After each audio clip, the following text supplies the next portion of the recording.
తాకట్లో ఉన్న మీ బంగారాన్ని విడిపించి ఆ రోజు ఆన్లైన్ రేటుకి కొంటాం. Sharma gold company. ముందుగా సనాతన ధర్మ బంధువులందరికీ నమస్కారం. నేను ఆల్రెడీ సుమన్ టీవీలో షష్టగ్రహ కూటమి, దీన్ని షడ్గ్రహ కూటమి అంటారు. మీరు అన్నట్టుగా యురేనస్ ని కలుపుకుంటే సప్తగ్రహ కూటమి కూడా. ఈ గ్రహాలన్నీ కూడా ఎప్పుడైతే ఒక దగ్గరికి, అంటే 5 లేదా 6 గ్రహాలు ఎప్పుడైతే ఒకే రాశి లోపల కలుస్తాయో అప్పుడు ప్రపంచం లోపల ఎక్కడో ఒక చోట విపత్తులు అనేటివి ఏర్పడతాయి. మనము 2020 గనక చూస్తే గనక పంచగ్రహ కూటమి ఏర్పడింది. అప్పుడు కూడా షష్టగ్రహ కూటమి ఏర్పడింది 2019 డిసెంబర్లో.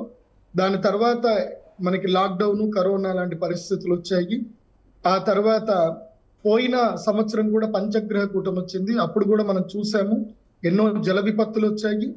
మనము అన్ఎక్స్పెక్టెడ్ గా మనం ఎక్స్పెక్ట్ చేయందే మనకి విజయవాడలో కూడా ఒకటి జల విపత్తు వచ్చింది, ఎంతో మంది ఇబ్బందులు పడ్డారు, అన్ని జరిగింది.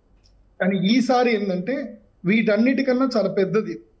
ఇదేమిటంటే దీన్ని షడ్గ్రహ కూటమి అంటారు. 6 గ్రహాలు ఒకే స్థానంలో ఉండడము, అది కాకుండా అదే సమయంలో గ్రహణం ఏర్పడడం, సూర్యగ్రహణం ఏర్పడడం.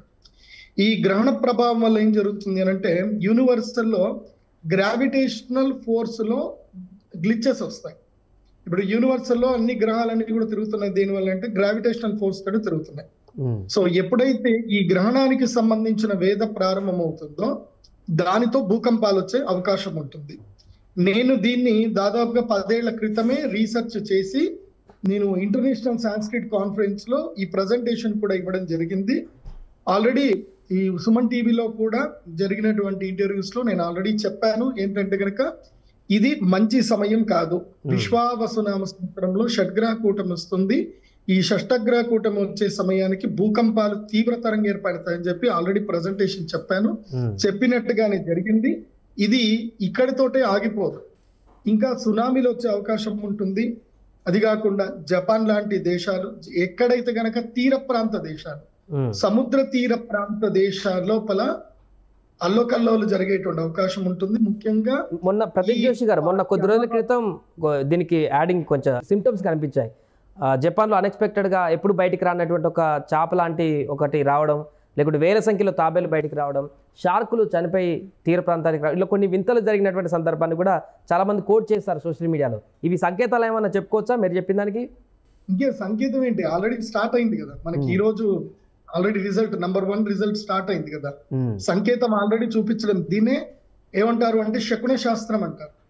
మీన రాశిలో శనిగ్రహం ప్రవేశించి మీన రాశిలో సూర్యగ్రహణం ఏర్పడుతుంది అని అంటే, మీనము అంటే ఏంటి, చేపలు ఎక్కడ ఉంటాయి, సముద్రంలో ఉంటాయి, నీళ్లలో ఉంటాయి. అంటే జల విపత్తులు ఏర్పడతాయి, సముద్ర తీర ప్రాంతంలో భూకంపాలు, విపత్తులు ఏర్పడతాయి. సో ఇప్పుడు అదే జరిగింది. నేను ఆల్రెడీ 2015లోనే శిల్పాకోన్ యూనివర్సిటీకి ప్రజెంటేషన్ ఇవ్వడానికి వెళ్ళాను.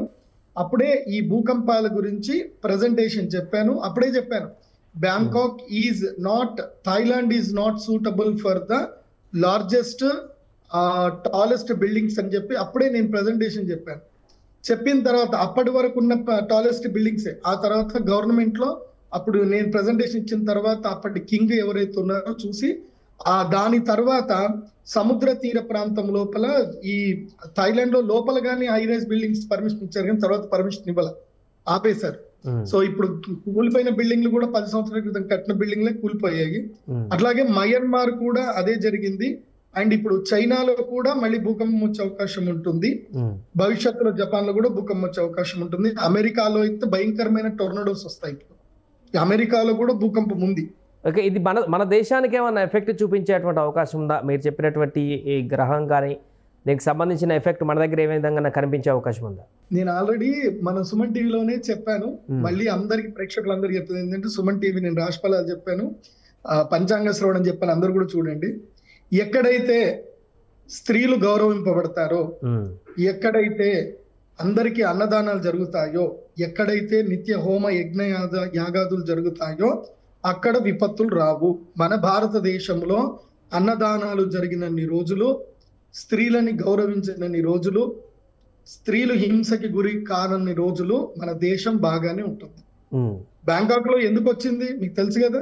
బ్యాంకాక్ లో ఏం జరుగుతుంది, సంకేతం చెప్పాను కదా, విశ్వావసునామ సంవత్సరం. ఎక్కడైతే స్త్రీలు ఆట వస్తువులుగా అమ్మబడతారో, ఎక్కడైతే జూదం ఎక్కువగా ఉంటుందో, ఎక్కడైతే క్రైమ్ రేట్లు ఎక్కువగా ఉంటాయో అక్కడ భూకంపాలు వస్తాయి, విపత్తులు వస్తాయి. సో ప్రకృతి క్లీన్ చేసుకోవాలి కదా, మానవాళికి గుణపాఠాలు చెప్పాలి కదా. సో ఆ చెప్పడమే ప్రకృతి యొక్క పని. అదే విశ్వావసునామ సంవత్సరం. విశ్వావసునామ సంవత్సరంలో శనిగ్రహం పూర్తిగా టేక్ ఓవర్ తీసుకుంటున్నాడు. సో ఈ సంవత్సరం పూర్తిగా సూర్యుడు, శని ఇవి 7 నవనాయకుల్లో ఉన్నారు కాబట్టి 100% రిజల్ట్ ఉంటది. పాపం చేసిన వాడికి, తప్పు చేసిన వాడికి 100% దెబ్బలు దక్కుతాయి, మంచి చేసిన వాడికి 100% మంచి జరుగుతుంది. ఇప్పుడు బ్యాంకాక్ లో వచ్చినటువంటి భూకంపం అనేది ఇంతటితో ఆగిపోయినట్టేనా? గ్రహ కూటమి ఎఫెక్ట్ అనేది ఇంకా కొనసాగుతుంది అక్కడ? ఇప్పుడు ఆల్రెడీ అట్లా భూకంపం వచ్చింది కాబట్టి ఇంకా స్టాప్ అయినట్టేనా ఆ దేశంలో? 3 రోజులు ఎప్పుడైనా గుర్తుపెట్టుకోండి, గ్రహణానికి ముందు 2 రోజులు, గ్రహణానికి తర్వాత 2 రోజులు, గ్రహణం రోజు, ఈ 5 రోజుల పాటు ఎక్కడైనా భూకంపం 100% సంభవిస్తుంది.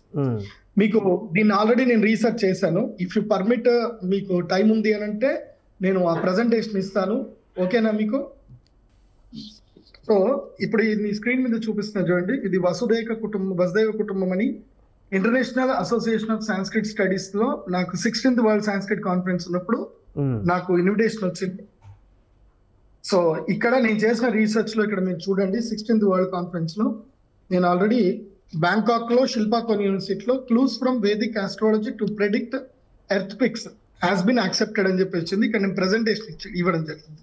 జూలై 2015లోనే ఇచ్చాను. Clues from Vedic astrology predict earthquakes అని ఇక్కడ ఇవ్వడం జరిగింది. సో ఇక్కడ నేను మీకు కొన్ని క్లూస్ చూపిస్తాను, ఎక్కడెక్కడ ఏ ఎర్త్ పిక్స్ జరిగాయని చెప్పి. ఇక్కడ చూడండి, 2010 9 సెప్టెంబర్, ఇది బిఫోర్ అమావాస్య, నార్థన్ సుమంత్రాలో ఇండోనేషియాలో భూకంపం వచ్చింది. 7.2 ఇది రిక్టర్ స్కేల్ పైన ఉంది. ఇది కూడా డేట్ అండ్ టైం తో సహా. ఇది గ్రహణము తర్వాతనే వచ్చినటువంటిది, గ్రహణం బిఫోర్, ఇది అమావాస్య బిఫోర్ వచ్చింది. ఇప్పుడు కూడా రేపు అమావాస్య ఉంది, ఇవాళ గ్రహణం ఏర్పడింది. ఇది కూడా ఫిలిప్పీన్స్ లో వచ్చింది, 2010 లో 23 జూలైలో వచ్చింది.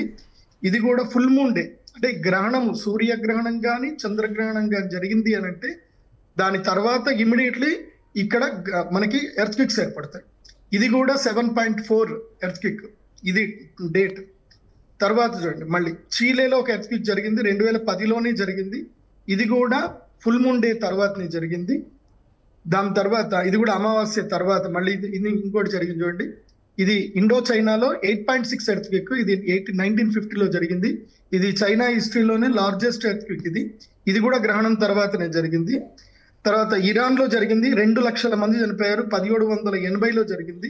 ఇది కూడా ఎగ్జాక్ట్ గ్రహణం తర్వాత, ఇమ్మీడియట్లీ గ్రహణం నెక్స్ట్ డేనే జరిగింది. ఇప్పుడు కూడా షష్టగ్రహ కూటమి జరిగింది, దీని తర్వాతనే గ్రహణం జరిగింది. మళ్ళీ ఇది గతంలో జరిగినటువంటిది, 2 లక్షల మంది చనిపోయారు, 22 డిసెంబర్లో జరిగింది. సో ఇది కూడా షష్టగ్రహ కూటమి, అప్పుడు కూడా జనాలు చనిపోయారు. 2010 జనవరిలో కూడా హైతీలో జరిగింది, 7.2 lakhs మంది చనిపోయారు ఇక్కడ. సో మళ్ళీ చైనా చీలీలో ఒక ఎర్త్క్వేక్ జరిగింది, 1 లక్ష మంది చనిపోయారు. ఇది కూడా ఫుల్ మూన్ డే తర్వాతనే జరిగింది. ఇది కూడా చంద్రగ్రహణం అప్పుడే జరిగింది. సో అలాస్కాలో 1964లో జరిగింది. ఇది అమెరికన్ హిస్టరీలోనే చాలా పెద్ద ఎర్త్క్వేక్ ఇది. సో జియోలాజికల్ చేంజెస్ జరిగాయి 1964 తర్వాత. ఇది కూడా చంద్రగ్రహణం తర్వాత జరిగింది. నెక్స్ట్ ఇంకోటి షాంఘైలో ఒక ఎర్త్క్వేక్ జరిగింది, 8,30,000 మంది చనిపోయారు. ఇది 1556లో జరిగింది. సో ఇది కూడా 1976లో ఒక టంగ్షాన్లో ఒక ఎర్త్క్వేక్ జరిగింది చైనాలో. ఇది కూడా పంచగ్రహ కూటమి తర్వాతనే జరిగింది. ఇది కూడా లార్జెస్ట్, దీంట్లో 6,55,000 మంది చనిపోయారు అప్పట్లో. ఇది ఎగ్జాక్ట్, ఇది సునామీ కూడా ఏర్పడింది. ఇది లేటెస్ట్ గా 2010 అప్పుడు ఏర్పడిన సునామీ ఇది. ఇది కూడా ఫుల్ మూన్ తర్వాతనే జరిగింది. 1737లో ఒక ఎర్త్క్వేక్ జరిగింది, 3 లక్షల మంది చనిపోయారు. ఇది కూడా ఫుల్ మూన్ డే తర్వాతనే జరిగింది. సో మళ్ళీ ఇదొకటి కూడా చెప్తే, గుజరాత్ లో జరిగిన ఎర్త్క్వేక్ ఒకటి మన భారతదేశంలో జరిగింది, 2001లో జరిగింది. సో ఇది day after black moon day, ఇది కూడా సూర్యగ్రహణం తర్వాతనే జరిగింది. ఈ ఎర్త్క్వేక్ లో 1,97,000 మంది చనిపోయారు. సో మనకి సునామీ మన భారతదేశంలో కలిచివేసిన సంఘటన ఏంటంటే 2004లో జరిగింది. ఇది కూడా చంద్రగ్రహణం తర్వాతనే, ఫుల్ మూన్ డే తర్వాతనే ఈ గ్రహణం, ఇది మనకి ఎర్త్క్వేక్ వచ్చింది. అప్పుడు కూడా చాలా మంది చనిపోవడం జరిగింది. చెన్నైలో చెన్నై అండ్ ఇండోనేషియాలో చాలా పెద్దనైనటువంటివి జరిగాయి. సో నేను ఇక్కడ చెప్పేది ఏంటంటే, how can astrology predict earthquake? By observing moon and sun lunar and sun eclipse days as well as full moon and black moon days based on planetary position, symptoms of clouds, behavior of animals. So మనకి animals మనకి ఎప్పుడైనా మనకి చూపిస్తాయి. ఇప్పుడు కూడా ఇప్పుడు ఈ భూకంపం ఏర్పడింది మయన్మార్లో, బ్యాంకాక్లో భూకంపం ఏర్పడింది. దీనికి మనకి సిమ్టమ్ ఆల్రెడీ చేపలు ఇవన్నీ కూడా మనకి చూపించాయి, సముద్రం నుంచి ఒడ్డుకు చూపించాయి. ఎస్, సముద్ర తీరంలో ఒక పెద్ద భూకంపం రాబోతుంది అని చూపించింది. సో ఆ సిమ్టమ్ ఆల్రెడీ ఉంది. సో ఎప్పుడెప్పుడు ఎర్త్క్విక్స్ వస్తాయనే దాన్ని కూడా నేను మీకు చెప్పాను. When do where do earthquakes? 3 days before after full moon days and black moon day, 100% after lunar and sun eclipse.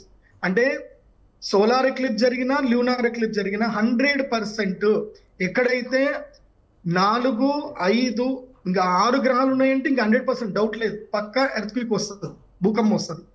So when sun or moon surrounded by a circle, మనము సూర్యుడికి కానీ చంద్రుడికి కానీ ఒక వలయాకారం ఎప్పుడైతే మనము ఆకాశంలో చూస్తామో, దానికి ఎక్కడైతే ఆ వలయాకారం కనిపిస్తుందో అక్కడ 1000 kilometers రేడియస్ లో 100% ఎర్త్క్వేక్ వస్తుంది.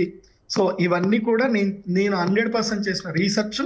సో గ్రహణం తర్వాత ఎక్కడెక్కడ రీసెర్చ్ వచ్చాయనేది కూడా, ఇప్పుడు మనకి ఎర్త్క్వేక్ వచ్చేటువంటి ప్లేసెస్ ఏంది అని కూడా నేను ఆల్రెడీ రీసెర్చ్ చేసి, ఇదిగో ఈ red mark, black mark, yellow mark ఉన్న ప్లేస్లో ఎర్త్క్వేక్స్ వస్తాయి. మన అదృష్టం ఏంటంటే మన భారతదేశం అయితే లేదు, అండ్ మన హైదరాబాద్, తెలంగాణ అయితే అస్సలు లేనే లేదు. సో మనం ఎప్పుడు బాధపడాల్సిన అవసరం లేదు. కానీ నేను తెలంగాణ గవర్నమెంట్ కానీ ఆంధ్ర గవర్నమెంట్ కానీ ఎవరికైనా నేను ప్రభుత్వాలకి అధికారులకు నేను రిక్వెస్ట్ చేసేది ఏంటంటే, హై రైజ్ బిల్డింగ్లకి పర్మిషన్స్ ఇవ్వకండి. ఎప్పటికైనా భూకంపాలు వస్తానే ఉంటాయి. మానవ జీవితం శాశ్వతం కాదు, ఇళ్ళు మాత్రమే శాశ్వతంగా ఉంటాయి. తరతరాలు ఇళ్ళు ఎంజాయ్ చేయాలి. తొందరపడి హై రైజ్ బిల్డింగ్లు కొనుక్కోకండి. ఎప్పటికైనా ఎవ్రీ 30 సంవత్సరాలకి, ప్రతి 30 సంవత్సరాలకు ఒక్కసారి భూమి అనేటువంటిది రిఫ్రెష్ చేసుకుంటుంది. 120 సంవత్సరాలకు ఒకసారి గ్యారంటీగా రిఫ్రెష్ చేసుకుంటుంది. సో తరతరాలు హ్యాపీగా ఉండాలి అని అంటే అందరూ చక్కగా ఇండిపెండెంట్ హౌస్ లోనే ఉండండి. హై రైజ్ బిల్డింగ్లు కోట్లు పెట్టి కొనుక్కోకండి. మీరు పర్మిషన్లు అస్సలు ఇవ్వకండి. భూగర్భ జలాల్ని కాపాడండి. భూగర్భ జలాలు మీరు కాపాడని రోజులు, ప్రకృతిని మనం ప్రేమించిన రోజులు ఇలాంటి విపత్తులు జరుగుతూనే ఉంటాయి.